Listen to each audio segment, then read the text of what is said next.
Om Namo Bhagavate Vasudevaya.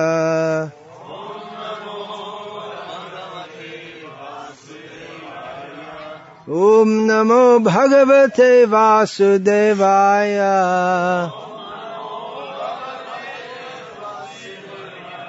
Om Namo Bhagavate Vasudevaya.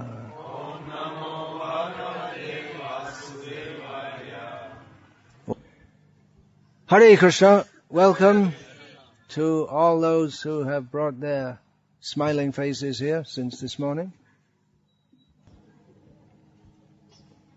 And if you're not smiling, we hope you'll be smiling soon, because Krishna consciousness is blissful, even when it rains. As I said this morning, we welcome the rain because then everyone comes to the pandal and doesn't run around playing in the nice sunshine. And just parachuted in from Mayapur, maybe, is Nitai Gauradas. Just arrived by parachute from Mayapur. From Kirov. Came from Kirov.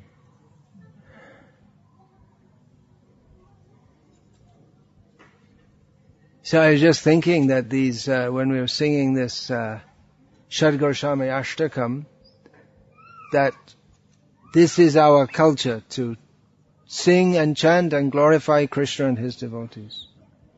So, one reason people don't like to come to the country is saying, well, what do you do there?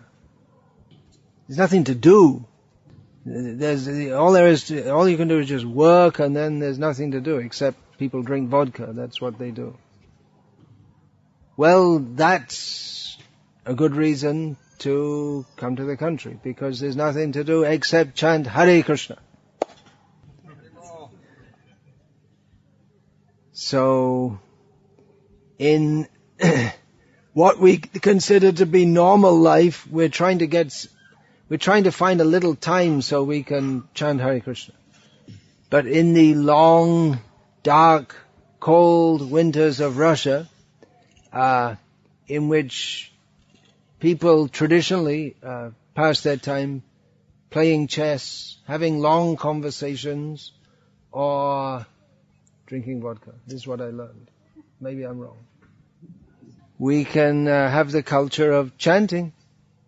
Come together and hear and chant about Krishna. So, I'm going to speak on Sri Vishnu Sahasranama, the 1,000 names of Lord Vishnu, as spoken by Grandfather Bhishma, and as recorded in Mahabharata, starting with name 226.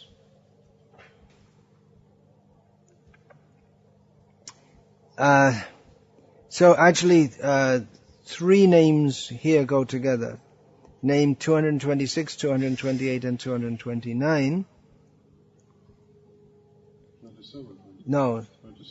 26, 28, 29. 200 and... These names are Sahasramurda, which means the 1,000-headed.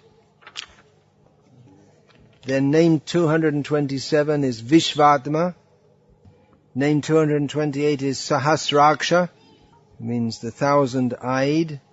And name 229 is Sahasrapat, which means the 1,000-footed. So the name Visvatma, which comes in there, is also connected, which means the Atma who is the universe, or the Atma of the universe. So various commentators, they comment on these three names together. For those who are familiar with it, these three names, they clearly connect with the beginning of the Purusha Sukta, hymn of the Vedas. Sahasra Shirsha Purusha Sahasraksha Sahasrapat. It says the same thing. That this Purusha, this person, has 1,000 heads, 1,000 eyes, and 1,000 feet. 1,000 heads, eyes, and feet. We're also reminded of Krishna's statement in the Bhagavad Gita, this particular one. Sarvata pani padam tat sarvatokshi shiromakam sarvata shutimal loke sarvam avritya tishtati. Which means that everywhere are his hands and feet. Everywhere are his eyes, necks, and faces. Heads and faces. He hears everything everywhere. And he covers everything while being in one place.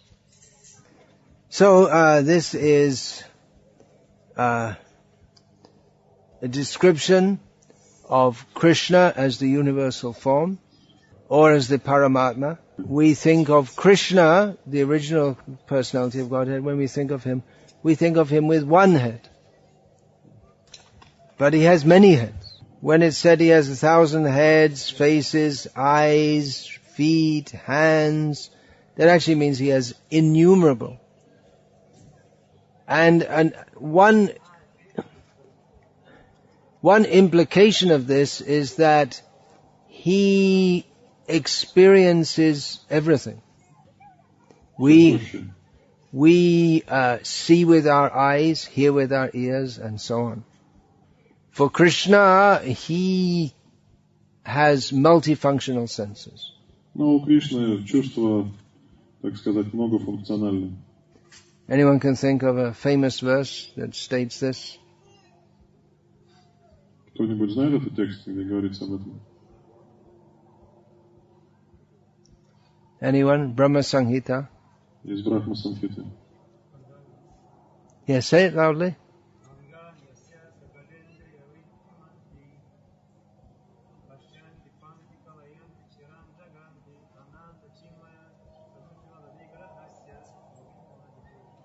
Oh, yes, that's correct. But conventionally, Krishna eats with his mouth. When we hear descriptions of Mother Yashoda feeding Krishna, he actually eats. He doesn't say, well, I looked at it and that's good enough. When we offer food to Krishna by the process of archan, then Krishna eats with his eyes. When Mother Yashoda feeds him, he eats with his mouth. So, 1,000 heads means, another meaning is that Krishna accepts many forms. As also stated in Brahma Samhita. Anyone? Yeah. Ramadi murtishu kala niyamena chishtan nanavatar makarod bhuvaneshu kintu Krishna swayam samabhavat paramapumanya govindamadi purusham tamaham bhajami. Krishna descends in many forms. And in another way, every head, eye, foot, hand in the universe of every being, Krishna also experiences through that. We see because Krishna sees. Мы видим, потому что видит Кришна. Krishna is within our heart and he simultaneously experiences everything that we experience. We can only experience because he experiences. He is the primary experiencer and we are sub-experiencers. Now that doesn't mean that Krishna, he feels pain when we feel pain, or that he takes pleasure in the petty pleasures that we take pleasure in. The famous example is given in the Upanishads of two birds sitting on the same branch of a tree. One of them is experiencing the happiness and distress of the pleasant and unpleasant fruits of the tree, and the other is simply watching and observing. So as also described in the 13th chapter of Bhagavad Gita, the Super Soul is Upadrashtanumantacha.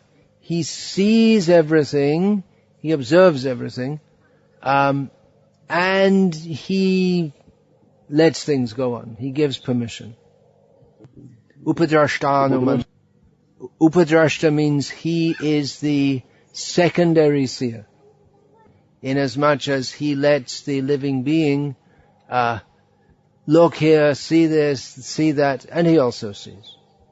So Krishna, he has simultaneous multi-vision of the universe. Поэтому Кришна обладает таким. If I look at you, I see you. When we say you, we conventionally mean the body. So I see you, and Krishna also sees the same vision that I'm seeing. And he also sees you looking at me. He knows what's in your heart, he knows what's in my heart. So this is inconceivable, how Krishna can simultaneously see from every vantage point that exists. And therefore some people say, well, I don't believe there can be any such person or being. Whereas the theists say, yes, this is God. If God was someone who we could wrap up in the box of our mental capacity and mail it off to Moscow, then God wouldn't be God. Aneka Vaktranayanam, Aneka Adbhuta Darshanam. This is also from the Gita, when describing that he has many eyes and faces, and appears in many wonderful ways. So he is everywhere, in everything, always observing everything. And we do things, but he is it is he who gives the power to do that. So if I think I am walking from here to there, actually Krishna is giving the power to do that. So we can say in one sense, this should not be misunderstood, but in one sense, every leg that exists is a representation of Krishna. To say that Krishna has 1,000 heads is also another way of saying that he has unlimited intellect. Of course, Krishna doesn't need a mundane brain made up of chemicals to think. But it's one way of saying that Krishna he's many-headed, means that he has unlimited intellectual capacity. And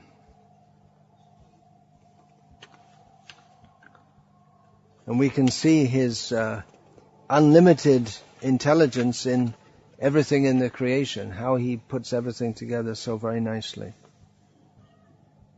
So another name that's very much connected with these names is Visvatma. So the very first name of Vishnu Sahasranama is Vishva.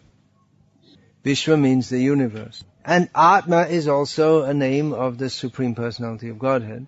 The word Atma has several meanings and is often applied to the individual jiva, the individual soul. But Krishna is also a living being. He is the Supreme Being. He's Paramatma. So Atma also refers to the Supreme Lord. As Krishna himself states in Bhagavad Gita, Aham Atma Gudakesha Sarva Bhutashaya Stitaha. He says to Arjuna, Gudakesh, that I am the Atma situated within the heart of every living being. So in one sense, every Atma is a representation of Krishna. And of course, Krishna is the Paramatma, or the Supreme Lord, who is personally present also in everyone's heart. So Visvatma means the soul of the universe. Just as wherever there is a living being within the universe, we know that wherever there's a Jivatma, we know that Paramatma is always present. And in every atom also, Paramatma is present.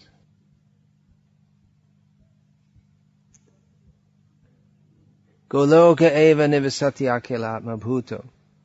Well, no, that means that he's situated in Goloka and he's also situated in the heart of every living. Paramanu chayantarastam means he's situated in every atom. So for the whole universe, there's Paramatma also. Kshiro Dakshay Vishnu is the Paramatma who is present in everyone's heart and in every atom. Garbho Dakashai Vishnu is the Paramatma for each individual universe. There's one form of Garbho Dakashai Vishnu in every universe. And the Paramatma for the whole material manifestation, including all the universes, is the Karana Dakashai Vishnu. Now without the Atma, the body has no life, has no sustenance or existence.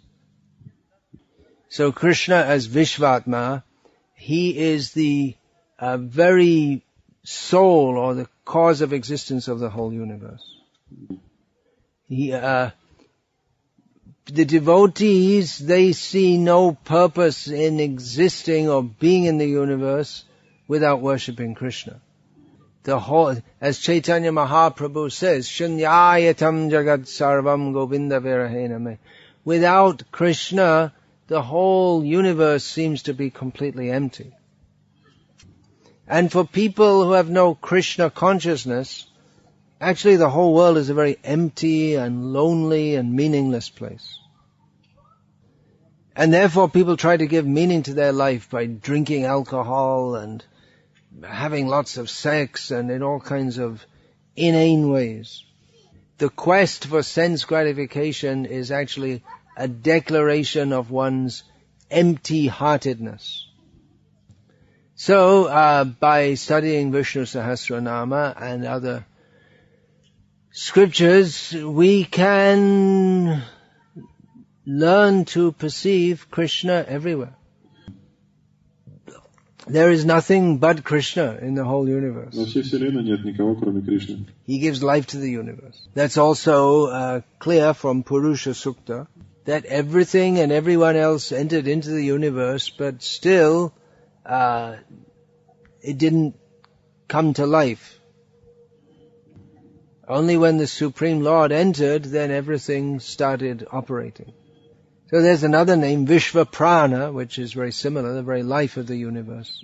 It's just like you would have a very complex machinery, it's just like a very complex computer, but unless there's some electrical supply, it won't function.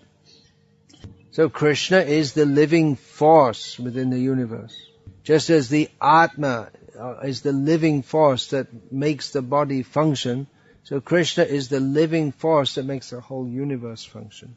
And everyone within the universe is related by the relationship that everyone has with Krishna. Everyone within the universe is paraspara, mutually related, because of their mutual relationship with Krishna. We try to make unity by United Nations or by various artificial means. But the real center of unity is that we're all related to Krishna. In the Upanishads also, we find that Yajnavalkya taught his wife Maitreyi about the Atma. He said that when a person loves his wife, it's not exactly the body that should be loved, but the Atma.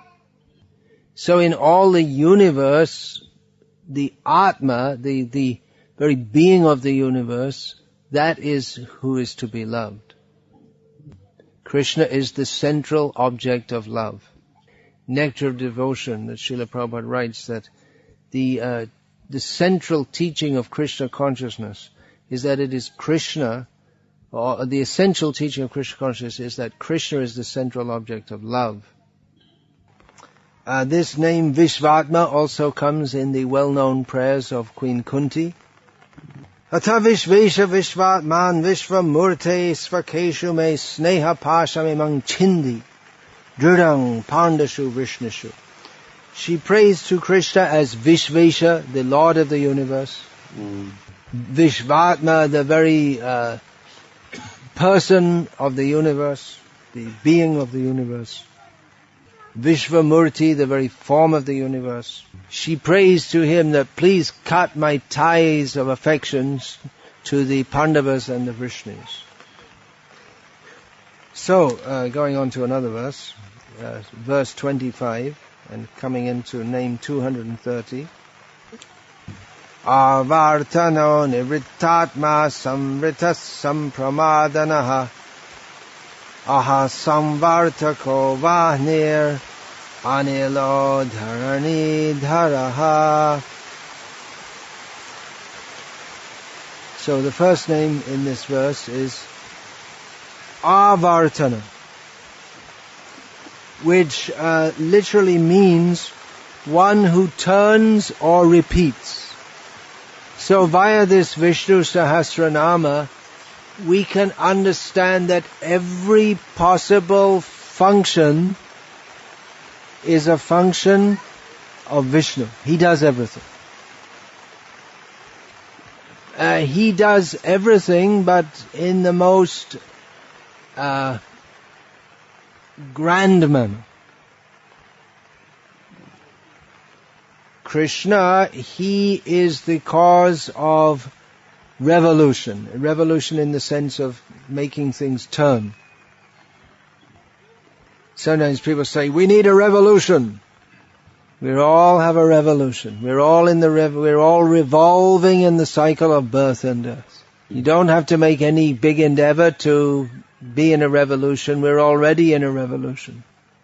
Who is turning the wheel? Buddhists and Jains, who are atheists, they specifically don't believe in any supreme person. They say that they also talk about the wheel of samsara, of repeated birth and death. But they don't ask the very basic and obvious question, who is turning the wheel? Why is it going on? Well, in one sense, we ourselves are turning our own little wheels. Karya karna kartritve hetuf prakritir uchate purusha sukha dukhanam. Purusha sukha dukhanam bhoktritve hetur uchate. Thank you. Material nature is the cause, or you can say the immediate cause of everything that goes on in the universe. But the removed cause is the desire of the living being to enjoy this world.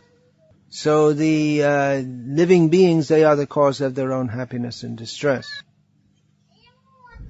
Also in Bhagavad Gita, Krishna says, aparayamitastvanyang. Well, it's a very similar, what's the word?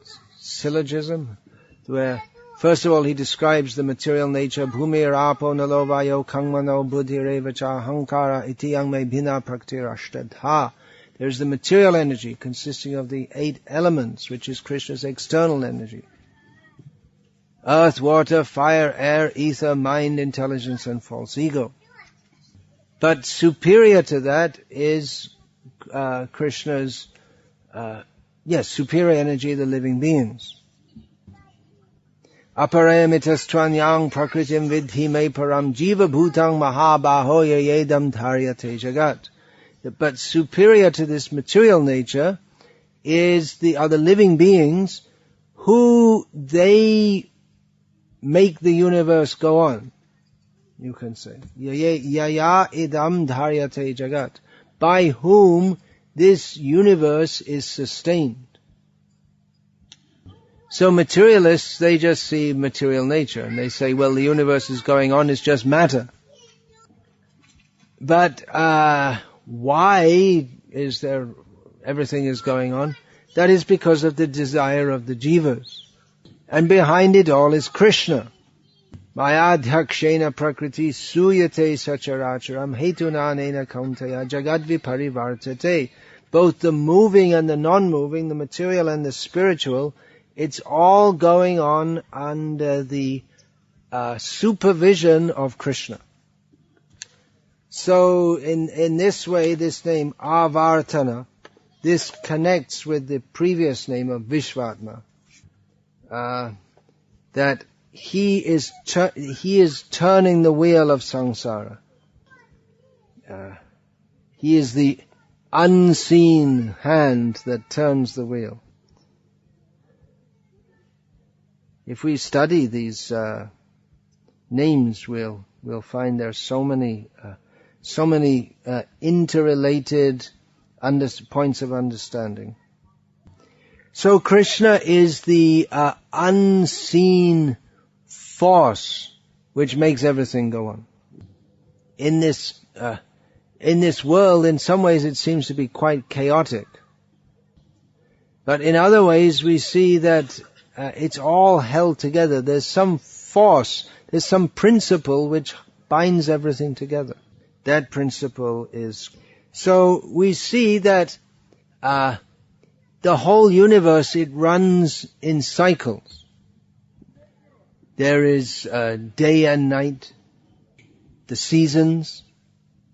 From Vedic descriptions we understand that not only there are seasons within 1 year, but there are massive seasons of time, or time is cyclic. There is Satya Yoga, then Treta Yoga, then Dwarpa Yoga, then Kali Yoga, then again Satya Yoga. It goes in cycles. And eventually there is destruction of the whole universe. Then again there is creation. There's the cycle of life and death. We see young children, they grow old, they give birth to other children. Joy and sorrow, they come and go. Agamapai, that means they come and they go. So it's all one, everything goes in cycles. You'll see even some nations, they become great nations, then they become insignificant nations. Some great nations of the past, or some great civilizations were centered in what's now known as Egypt, Iraq, and Greece, which are no longer great nations.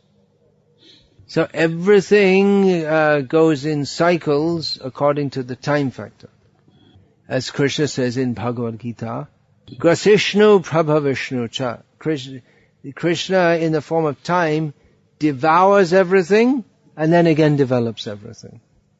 So some people who are philosophically minded, they observe this, that everything goes in cycles. Everything comes and goes. But those who are more philosophical, they understand that this is not going on in a random way, but is all ordered by Krishna. There's a Hare Krishna. There's a famous in the modern world. For people who are interested in such things, there's a famous scientist by the name of Stephen Hawking. Hawking, you see. Yeah. Well, that's what I said. For people who are interested in such things, he's a Cambridge University professor. That's right. And he's written several popular books with his speculations about the nature of the universe and time and various things. So, one of his famous statements among people who take him seriously, which is a lot more people than should do, it would be a lot more auspicious and beneficial for the world if people took Srila Prabhupada more seriously as the person to explain the universe for them.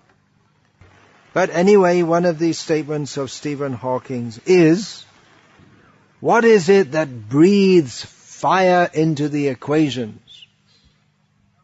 Equations means, x squared plus y squared equals xy squared or something like that. X squared times y squared equals xy squared. Excuse me. That's the most simple equation there could be. Well, you don't have to.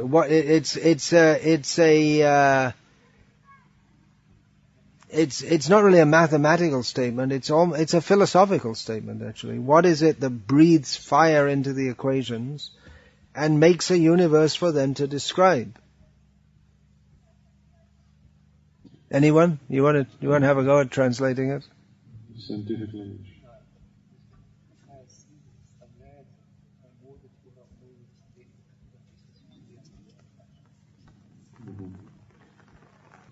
Persons who are fascinated with science, like Stephen Hawking's, they extrapolate all kinds of equations, and they find a kind of rasa in that. There's something very attractive in it to them. So Stephen Hawking's asked the question, what is it that makes them so powerful and attractive and full of life? And from this saying of his, there was a book made called The Fire in the Equations. Another of his famous sayings, I don't know exactly, but it was the final words of his most famous book, A Brief History of Time. And the final words were the mind of God. If we could understand that, I can't exactly remember what it is, we would understand the mind of God. So someone else made a book called The Mind of God. Like that. So what is the fire in the equations? It's Krishna. And the idea that by studying science you can understand the mind of God is audacious.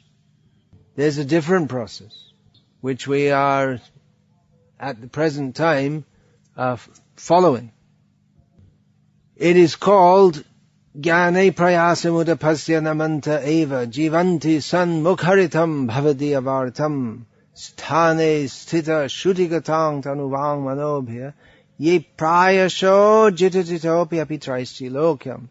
It means that giving up the puffed up idea, the audacious idea, that we can understand everything simply by our own intellectual efforts, we should just become a little humble. And we should spend our life hearing about Krishna. Whatever station of life we are in, we can remain in it and dedicate our mind, body and words to hearing and chanting about Krishna. And by this process we can conquer Krishna, who's otherwise unconquerable. That means we can understand the mind of God. He does not reveal himself via equations. Well, I'll qualify that statement. He does to some extent. But it's almost like by giving people the intelligence by which they can extrapolate theories about the universe, it's like he shows a little bit of himself to them. Just a little bit, so they become fascinated. And they study this whole fascinating universe. They dedicate their whole life to it. I mean, clearly persons like Stephen Hawking's, they're not just studying science because it's the job that they have to do something to pay the bills. He could have been a bus driver. Of course, he has certain physical disabilities. He could have been a computer programmer, but instead he's a theoretical physicist. Clearly, he's fascinated by the subject. And the fact that many people read his books are non-fiction bestsellers, indicates that other people are also fascinated by the study of this universe in its various facets. In its various facets means that there are various perspectives by which we can look at the universe. Another best-selling scientist, when I was a child, his one book became very popular. It was called The Naked Ape by Desmond Morris, I believe his name was. naked ape, that means a human being, because they have the idea that human beings are just a monkey type, but it's the naked ape, means he doesn't have lots of hairs on his body. So it's a very interesting book because it described human beings in the way that human beings usually describe animals. What are their characteristic methods of eating, sleeping, mating, and defending? So, I mean, there are many. Even apart from non-fiction, there are people who study the human predicament, and thus there are so many great fiction writers. Situation, it means not just a situation, but it means a dire situation or a dangerous situation. And if you take any great work of fiction, it's in many ways not exactly the story. I mean, someone went here, they went there, they shot someone, and then someone shot them. But it's all the human emotions, the interplay of human emotions and expectations. It's that which makes a great work great. So this question of Stephen Hawking's, what is the fire in the equations, that can be extrapolated to the whole vista of human experience. What is it that compels us to take an interest in anything? What is the ultimate principle of life? By life, I don't just mean the functions of eating and sleeping and reproducing, but the whole human, not only human, but the living consciousness with desire and hate, love and hate. It's an important question, isn't it? What is it that makes everything alive? Why do we want to live? Why do we want to be comfortable? Why do we avoid discomfort? What is the ultimate principle of everything? The answer, dear friends, is blowing in the wind. No, you don't know, you rascal. That's why you say it's blowing in the wind.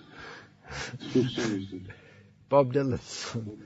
I was going to say Krishna, but it just came to my mind. The answer, my friend, is blowing in the wind. The answer is blowing in the wind. It's actually an atheistic statement. He's more or less saying that, well, we don't really know, and we can't really know. The answer is Krishna! That is the answer. Go and tell Stephen Hawking. You say, no. What is this?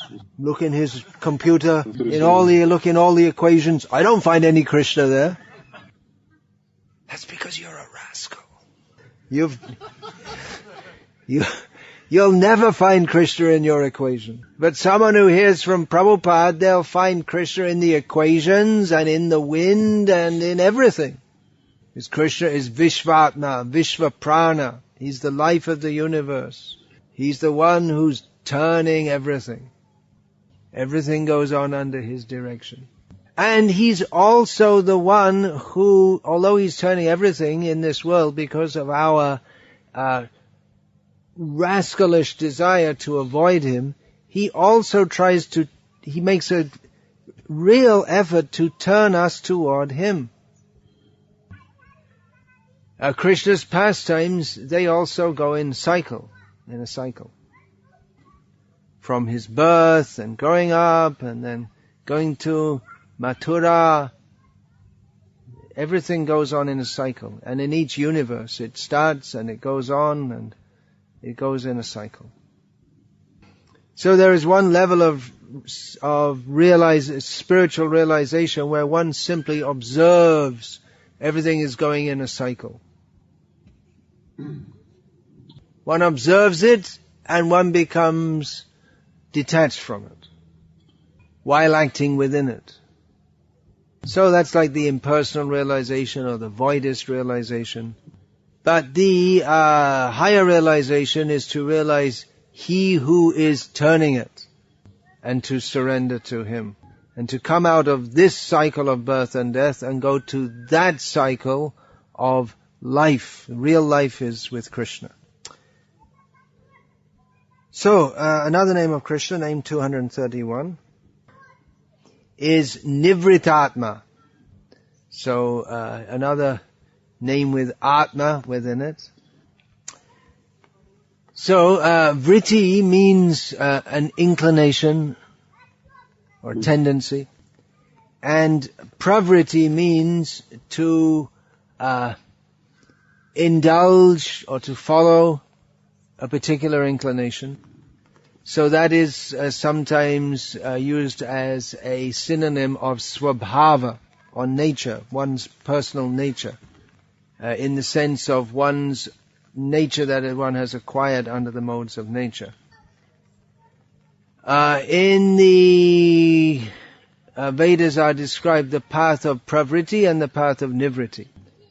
Pravritti is the path of, simply put, is the path of trying to enjoy this world. And nivritti is the path of withdrawing from this world.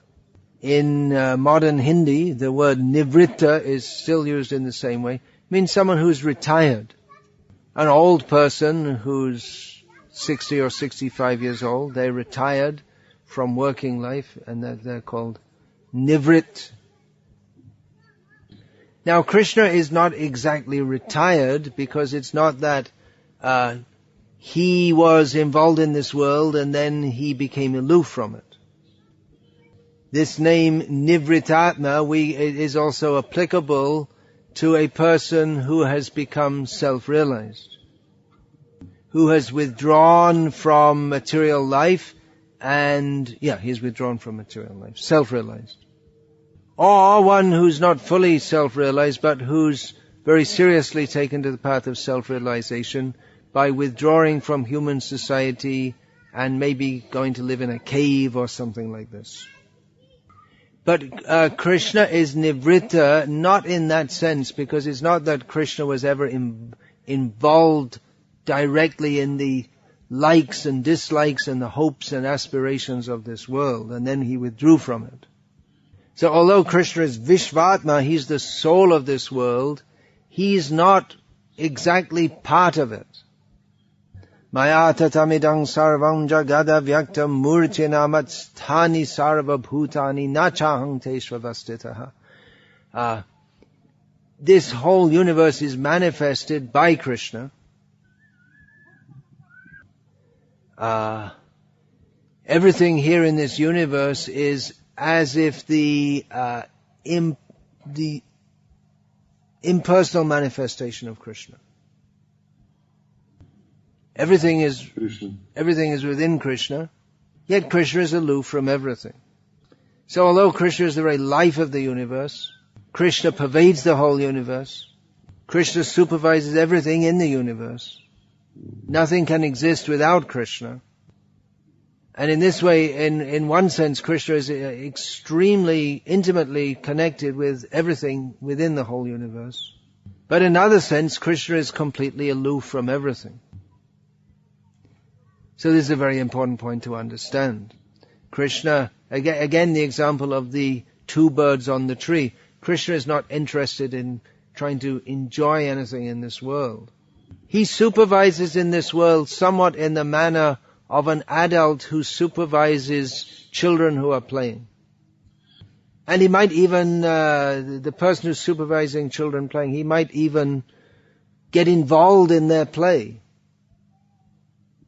He may provide all facilities and make suggestions about how they can play better. But he's not personally involved. He's always aloof because he's in adult consciousness. His level of consciousness is categorically higher than those of little children. So, Nivrttatma, which is a name which occurs another 3 times in Vishnu Sahasranama, in other words, it appears 4 times within Vishnu Sahasranama. So some meanings of this name are as follows. He whose nature is above that of everything in this world. He whose vritti, his inclinations, they're not on the petty level of this world.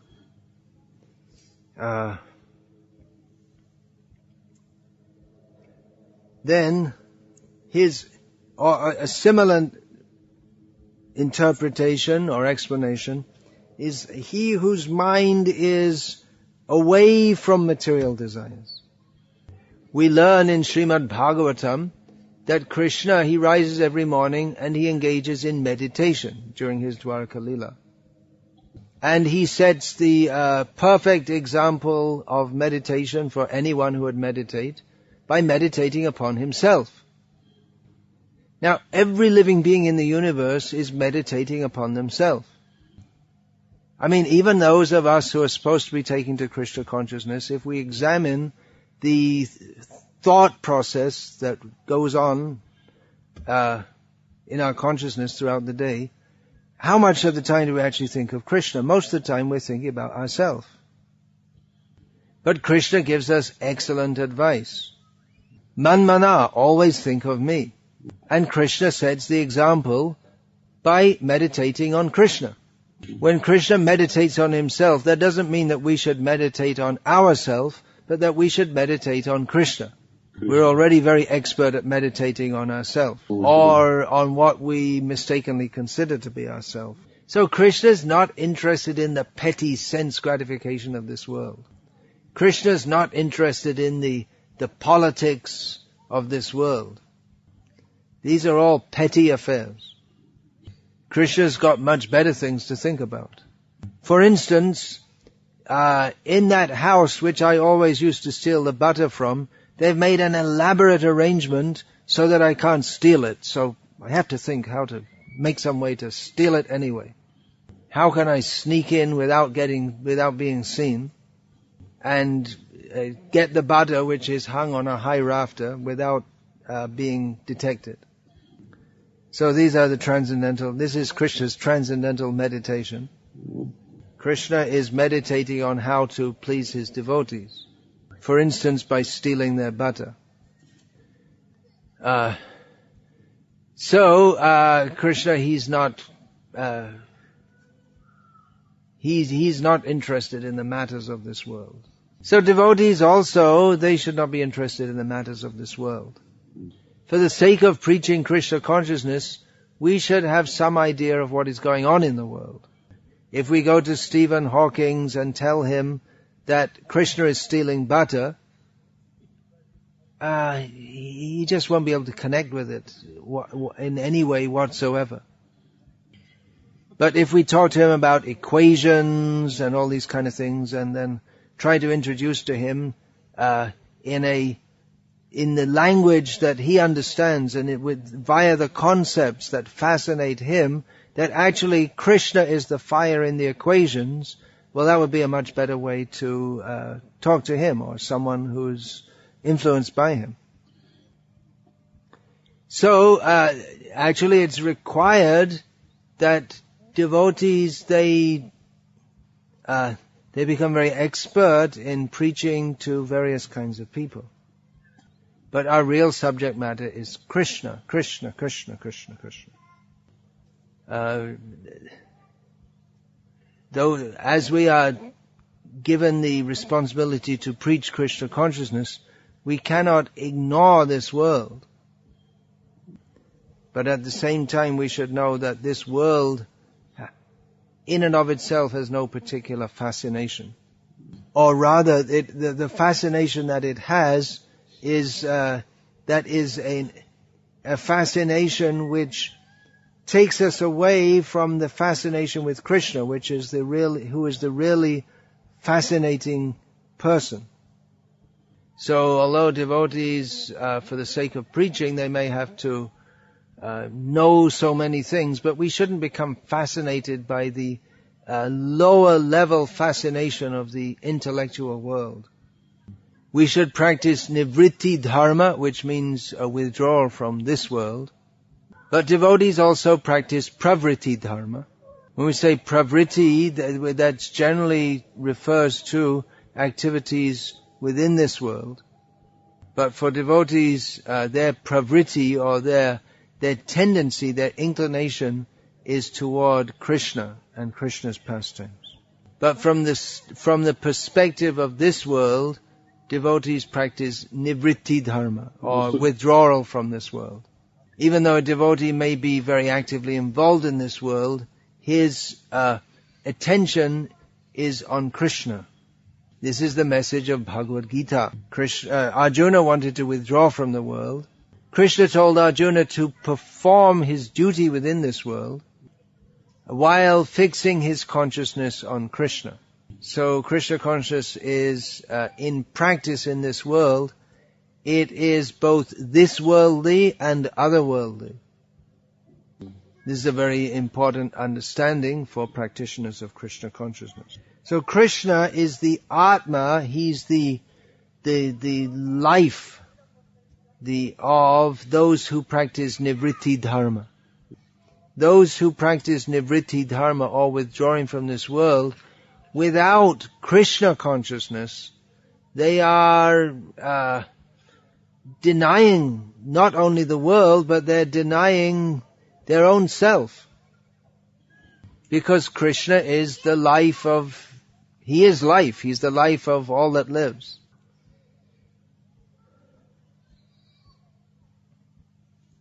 So, another meaning.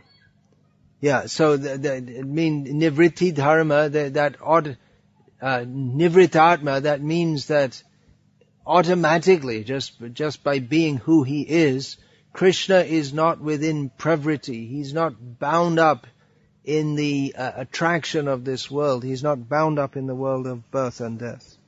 He is turning the wheel of the world, Avartanah, but he is not caught up in its revolving. This is also another very important understanding about Krishna. That he appears in this world, but he's not caught up in the actions and reactions of this world. Etad ishanam ishasya prakritistopi tadgunai na yujjate sadatmastai yatha buddhistadashraya. This is the divinity of the personality of Godhead. That even though he appears within material nature, he's always aloof from it. He's always situated in his own self. He's not actually situated within this world. And the same is true of devotees, who are pure devotees, who are fully situated in him. So, we should meditate on Krishna being aloof from this world and realize that our relationship is with Krishna. In material consciousness, our pravriti, our inclination, flows towards the objects of the senses. But we can meditate on Krishna and become detached from everything in this world and become attached to Krishna. Practically speaking, Krishna comes as Narayana to show the path of withdrawal from this world. Rishabdev also showed this. And most famously, Lord Rama, who, although appearing as a king, a householder, in just one word, his father said, now you have to leave all this and go to the forest. Immediately, yes. That means that Lord Rama, even though he was apparently in a position of great material enjoyment, he was just accepting that as his dharma, as the station that he had to occupy in life. Yeah, Rama's demonstration of detachment from this world. That is seen that he was in a greatly opulent position. So he wasn't attached to that position, nor was he averse to the situation of having to live in the forest, which was, in the estimation of Kaikeyi, something which was something undesirable.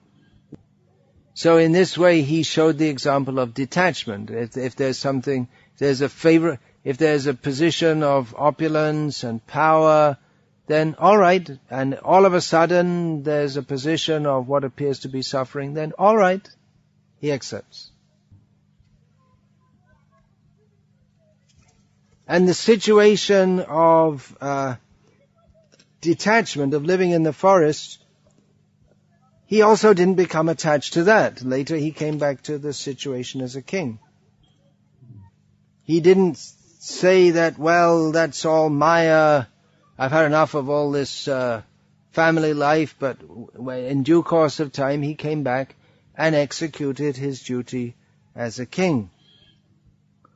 So in this way he set an example for everyone, that whatever situation we are in, we can accept that and execute our duty. And of course our highest duty is to cultivate Krishna consciousness. In this regard, there's a statement by Srila Bhaktivinoda Thakur. He says, Nija karma guna doshe jj janma pai. I can't read it now. Janme janme jena tava nama guna gai. He says that according to whatever situation I get, whatever birth I get, according to the good things and bad things I did in my previous life, he prays that in every life he may simply sing the names and glories of Krishna. So for devotees, the full import of the word nivritta, or withdrawn, is ahaituki bhakti, or selfless devotion to Krishna. So that's a very big discussion, which I won't get into now, because we should have arati. So I hope everyone can have enough patience to listen to these discussions of the names of Lord Vishnu. It is quite philosophical, but this is the nourishment that we need for our soul to hear this.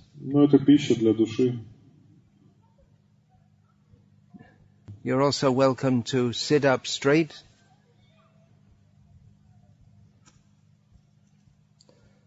So, Hare Krishna. I'm supposed to distribute prasad now, is it? Okay. So then I'll do that, and then we can have arati. No questions? Questions? What about arati? Well, one question. You yourself have a question. Yes. Okay. Fire away while I'm distributing prasad. So I shall ask it first in English. Yeah. We know that Bhagavan possesses 6 opulences.